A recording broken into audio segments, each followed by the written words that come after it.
Welcome back to Coffee and Conversation. And in case you hadn't noticed, yes, I have Audie in my lap again. He is purring like a little lawnmower and beating the daylights out of me with his tail. So he is in a very good mood. Come here, let me just hold up your little face so they can see you. Yes. So I guess the second day in a row, he's making an appearance. I don't know about the rest of you, but I'm glad to see him. I feel better when he photobombs the videos because I know he enjoys it. I know this is something that in whatever way a little cat can get pleasure out of being naughty, this does it for him.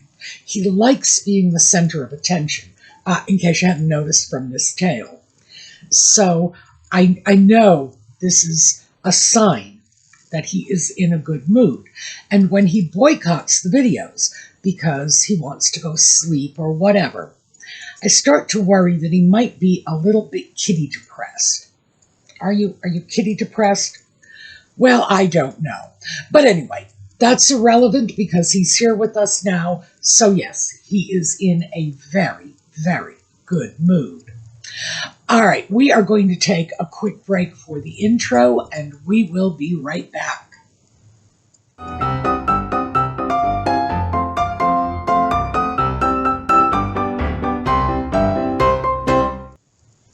You know, I have a box on the floor next to me. I was sorting through some papers I wanted to throw away, and I started dropping them in the box. Audie found the box. He has curled up in it. It has become his new bed, or perhaps his new favorite chair. But yes, you will hear a lot of crinkling noises as Audie gets comfortable in the box of trash. Anyway, before we get going on the subject of today's video, which is wants and needs, I thought I would share this with you. This is one of the sweaters I bought in that run-up sale to Black Friday. This is a navy blue sweater with the Henley closure, which I will always take over a regular crew neck closure. Well, with one exception, we'll get into that in a moment. It is navy blue. This is what I would call a navy blue marl, because there's a lot of lighter blue mixed in with the yarn, and it gives it a sort of grayish cast. I'm fine with that. As far as I'm concerned, navy blue's navy blue. I'm not too picky about this. I got this from Amazon, $39, 100% wool, and I am wearing this with, well, I was going to say without anything on underneath it. That's not true. I am wearing a bra, really. I haven't, gone completely nudist around here or anything, but I don't have a shirt underneath it, which I have done with some kinds of wool that are just very thick or coarse, just to make it a little more comfortable to wear. Nope, this is just me underneath this, and it is still fine. I have no problems with it. It's not irritating me. It's not itching. So I will put a link in the video notes. And just a reminder, I do not get any kickbacks from Amazon or from anybody. That's not how this channel works. If I give you a recommendation, it's because I think I got a good deal, and some of you might be interested in this as well. And I think I got a very good deal with this sweater. I got a friend for it because I did buy two of these. The other one is in a sort of somewhere between medium brown and dark brown, a color they call coffee. I thought that would go a long way in my wardrobe, be very versatile. But the reason I bought this is because I need it. And again, it's the topic of this video. And the reason I need this sweater is because in 2018, and gosh, we are coming up on 8 years ago, I got two Henley shirts from Walmart. They were $8.88 a piece. I'll put up a picture so you can take a look at them. And I have gotten so much use out of those two tops over the last 8 years that even at that ridiculously low price of $8.88, the cost per wear has gotten down so far, I often say they're practically paying me to wear them. But they are 8 years old. They were some combination of polyester and spandex and Lord only knows what else. So knowing that I have to replace them, they are just old to the point of being shabby. So why not upgrade to wool? I think it was a good decision. The reason that I did not get a black Henley top is because I did, in fact, get a black sweater as well. And it wasn't in this style. So, like I say, I will go for Henleys all the time if I have a choice, but not if someone is willing to sell me a cashmere sweater for $10. In that case, oh yeah, I'm going there. I'm going for the deal first. I have not gotten those sweaters in the mail yet, but I expect to, and if they are at all good, of course I'm going to share that with you as well, because $10 cashmere sweaters, talk about the deal of the century. But I need to see it and make sure it's okay. I've seen this one, I'm wearing it, and it is definitely a good bargain, and the price, again, is good, because I find it difficult to get sweaters in this price range. Now, mind you, this is my goal, to get a sweater that is 100% wool, or 100% cashmere, or 100%, well, wool or cashmere, basically, for a sweater. In that range of $30 to $40. That is my target, and I can't always do it. However, I said this was a need. Now, it's very easy to look at this and say, well, just because you want something doesn't necessarily make it a need. And that is true. So let me share with you something that one of our viewers shared with us in the comments for yesterday's video. So let's see if I can get that, because I do want to quote her. If you buy something you want at a 50% discount, you save 50%. If you buy something you don't need, you lose 100%. And that was sent to us by Lynn DeLacy. I have to say that carefully, because I was in college with a girl named Lynn DeRamo. And because, New England, we all talk fast. When Lynn introduced herself to people, they would walk away and say, oh, isn't Linda Ramo a nice girl? And it was just because of the way those syllables combined. So I don't want to do this with Lynn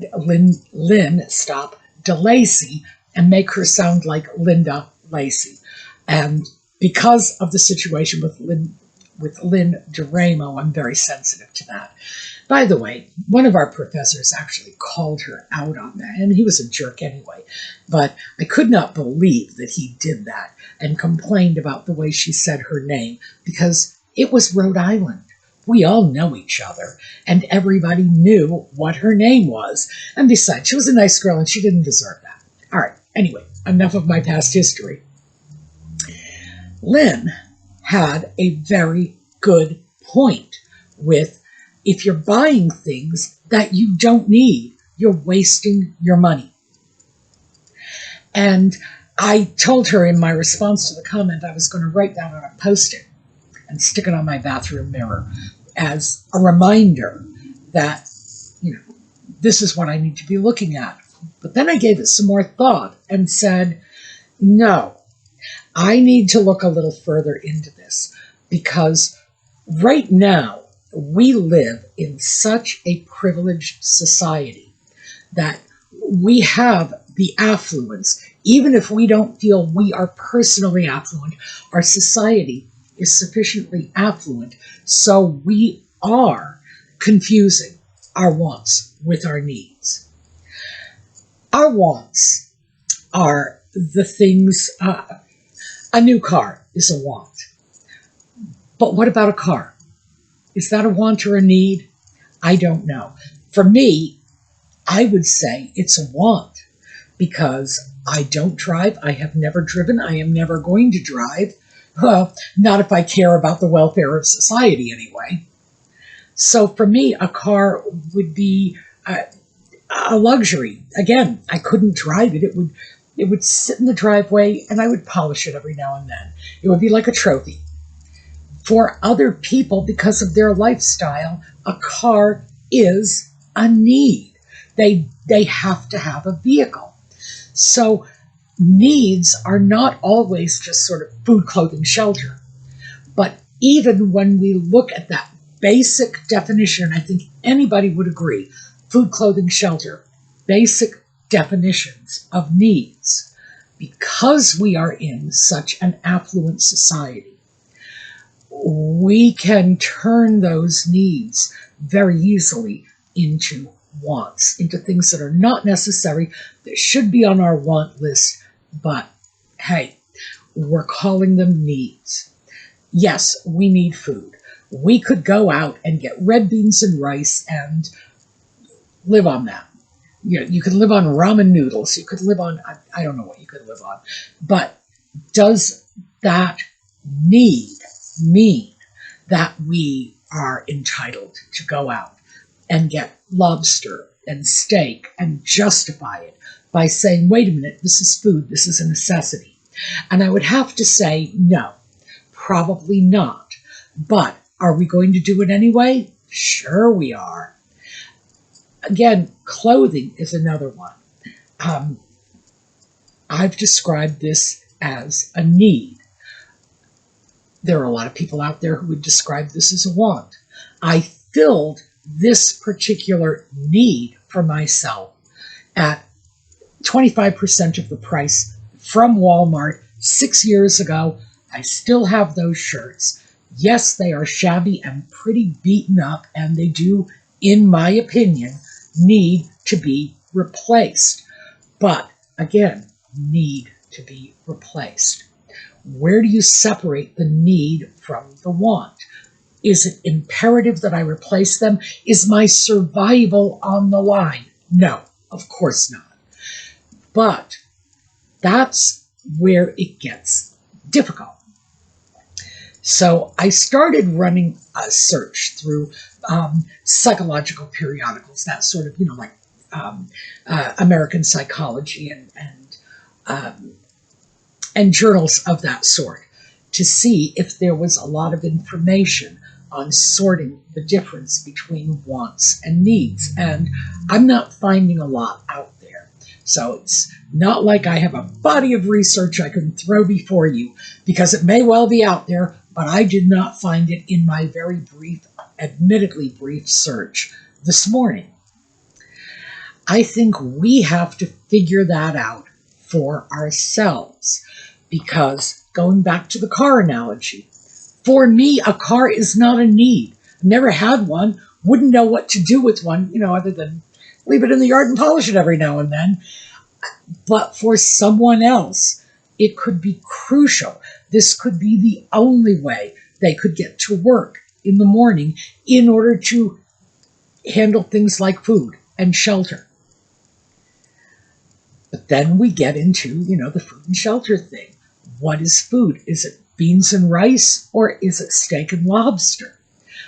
They're both food. Is steak and lobster a want? Is beans and rice a need? Is that where we get to draw the line? And I think it varies for all of us. I think that my needs may not be your needs may not be my needs. There are a lot of people out there who will look at their homes and say, well, yes, I paid $400,000 for this house, but I need this. Whereas somebody else might be living in an apartment, in some small town somewhere, where they are paying a few $100s a month in rent, and that's perfectly sufficient for them and they're happy with it. So would they say a $400,000 home is a need? No, they would say it's a want. On the other hand, if you are living in an expensive area, and by the way, that doesn't necessarily mean an expensive neighborhood. If you live and work in New York City, anywhere you live is going to be expensive. And if you want to keep your job in New York City, you have to be close enough to get to work. So for them, something very, very expensive might be that necessity. And that's where things get difficult, because there is no hard and fast rule of what is a want and what is a need. And again, yours may differ from mine. I may look at this and say this is a need. You can look at this and say, no, it's a want. You already have a navy blue Henley in the other room. And yes, it's shabby and getting threadbare, but still you've got one. And I get that. And I think part of the problem of teasing apart our wants and needs is that we have so much. We have so much available to us. There are people in other parts of the world who would look at the need list that any one of us could produce and say, no, you're talking luxuries. That car. There are people in plenty of places in this world who would say, no, that's a luxury. When we look at grocery shopping and say, assuming we are not vegan, we look at grocery shopping and say, well, I need to be able to get some fresh vegetables. I need to be able to get some meat or some meat-like product. And for other people, it might be, well, you'll get fresh vegetables if they're in season, and you get meat on a rare occasion. And again, it's our privilege that makes us look at these things from another vantage point, from a vantage point that might not actually be realistic. So what do? How do we separate this?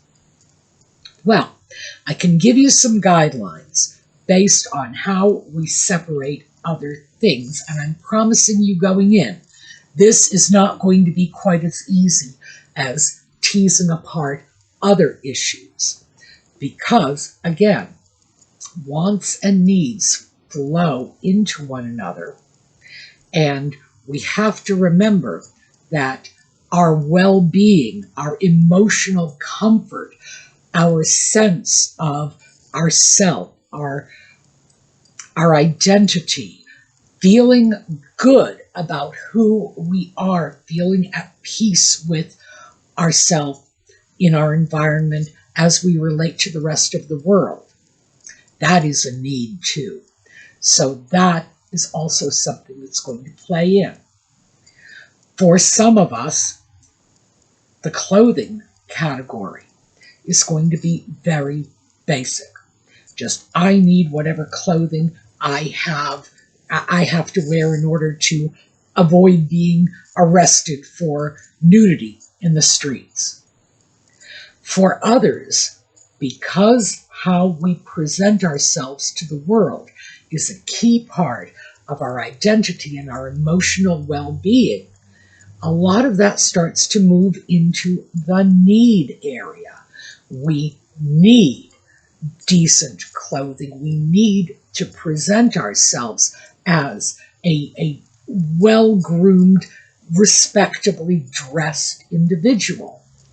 For some of us, it transcends things like mental and emotional well-being and moves into other areas. For example, if you work in a job where you are expected to maintain a professional appearance, maintaining a good wardrobe is part of your means of livelihood, because you need the clothing to maintain your job. You need the job to maintain your food, your shelter, and the other basic fundamental elements of your survival.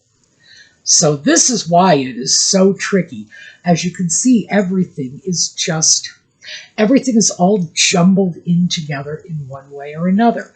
And this is why it can be difficult to separate these things.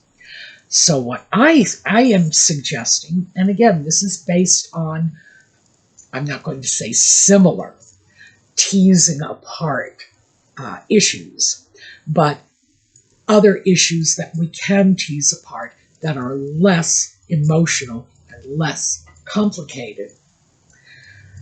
Look at what you actually need to get from one day to the next and start with that. And it could be the housing situation you are in at the moment. It could be looking around at your housing situation and saying, for example, I could live in a place half this size and be comfortable. It's telling you something. Now, of course, this video is not intended to encourage you to go out and sell your home and, live in a tent in the woods because, I don't know. That might be attractive to some of us. But that's not what I'm trying to do here. I'm not trying to encourage us to get into like crazy levels of minimalism or back to nature or whatever. Just trying to help us find ways to sort out the needs from the wants. I would say my sweater is a need. However, I am keenly aware of the fact that if I go into my closet and start pulling out sweaters, realistically speaking, maybe half of them could be just tossed into the want pile. I could easily get by with half as many sweaters as I have. Wouldn't be difficult. And sweaters, I live in an area with cold winters, so of course I'm going to need sweaters. That goes into that survival level clothing thing. I cannot live in, well, I'm in Pennsylvania, so I cannot live in the American Northeast without some substantial clothing. Can't do it. So, yeah, but you see how difficult it gets to sort that apart. But again, realistically speaking, could I eliminate half of those sweaters? Yes, I could. That means that probably half of my sweaters are wants. But here's how I prefer to think of it instead. Not like if 5 out of every 10 sweaters are a want, but 50% of each sweater is a want. The fundamental concept of having a sweater in an area that has cold winters is a need. Did it have to be a navy blue Henley? No, it did not. So that's where I'm drawing my line. You may end up drawing your lines in different positions, but I would say we have to find some way to look at these things and try to decide what we need. Because I watch every crazy YouTube video out there, and I'm watching a lot of them that are talking about the extent to which people are in debt these days.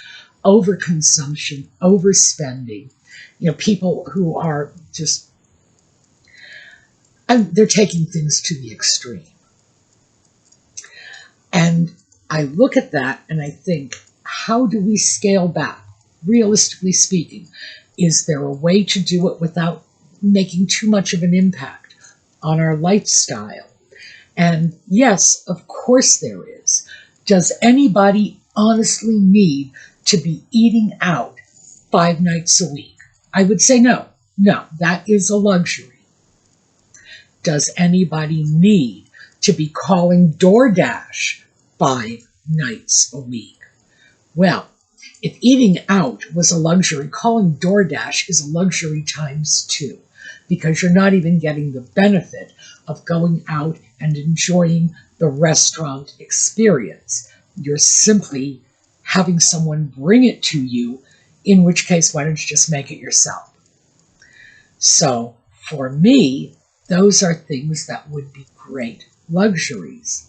However, if I were someone who worked 40 hours a week, was married to someone else who worked 40 hours a week, had children, and had to look at meal prep after working all day as something, it's like time I would be taking away from my family, from my kids, then maybe going out to eat is something that would start to become more of a necessity because of the impact it would have on my emotional and mental well-being.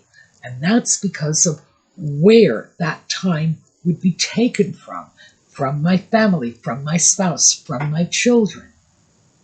So we have to remember that too. And Lord, the more I look at this, the more difficult and complicated it starts to appear. But I think we can do it. I think there are ways to create a list that works for us so that we can say, yes, these are my needs, these are my wants. But also remember that just because something is a want does not mean that it's no good and you can't have it. There should always be room, and I've said this all along whenever we've talked about things like budgeting. You should leave room for the goodies. You should not deprive yourself of every scrap of enjoyment because you're saving money. You need to be able to give yourself little treats. Otherwise, why do you get out of bed in the morning?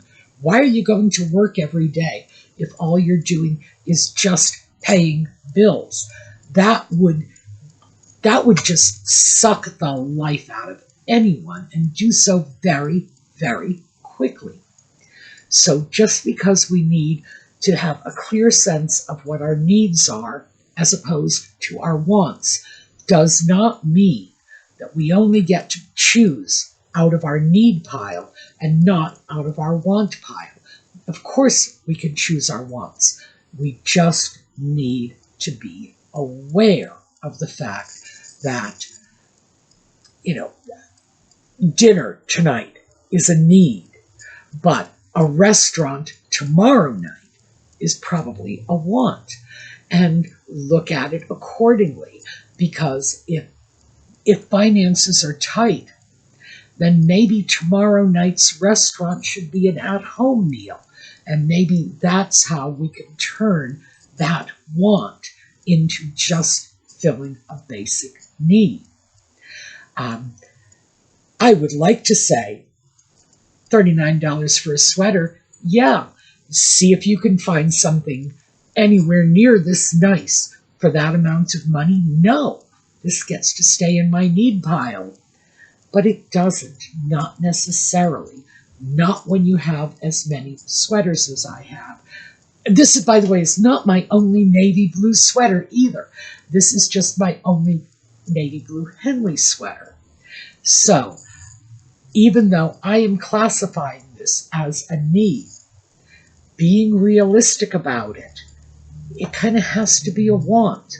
Although, again, I know from experience, having had a piece like this, that I will wear this puppy right into the ground. I'm going to get my money's worth out of it. And if that happens, then yeah, it probably did need to stay in the need category. But if I only pull it out once every month or two, then yeah, it was probably a want.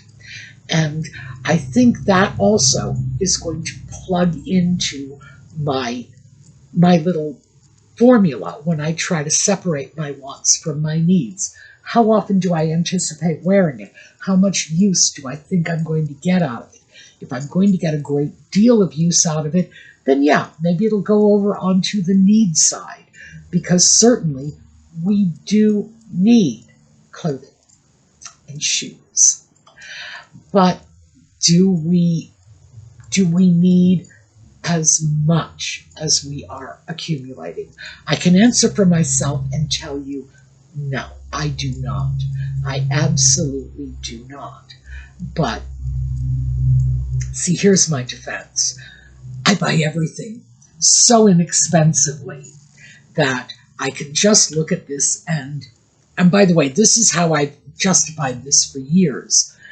I have never exceeded that annual clothing allowance. Never once in all these years have I gone beyond the $2,500 I allow myself every year for clothing. And sadly, there are times, and I have to admit this, and I don't like it, when I have gone close to $2,500. But that was the cap I always put on it. And I based it on a certain percentage of my income, just to come up with a formula. But still, I know this is a little mental game I am playing with myself to justify the purchases I want to make. And ultimately, I'm sort of okay with it because I'm okay with the purchases, not all of them. There are a lot of things I have purchased that I'm not okay with. I look at that and say, I didn't need it, but for some reason I wanted it. And I think that is the next thing I am going to analyze, to try to pull out those particular purchases and say, why did I buy this? What made me choose this? Even though it's something I have not gotten a lot of use out of, and now I am looking at removing it from my wardrobe and donating it so that at least somebody else can get some use out of it. Because the thing is, when things like that stay in my closet, I don't know how it is for you, but for me, something that I've already determined was not a good purchase, if it's still staying in my closet, it is taunting me every single time I open the closet door. So what I need to do is take those items and pass them on.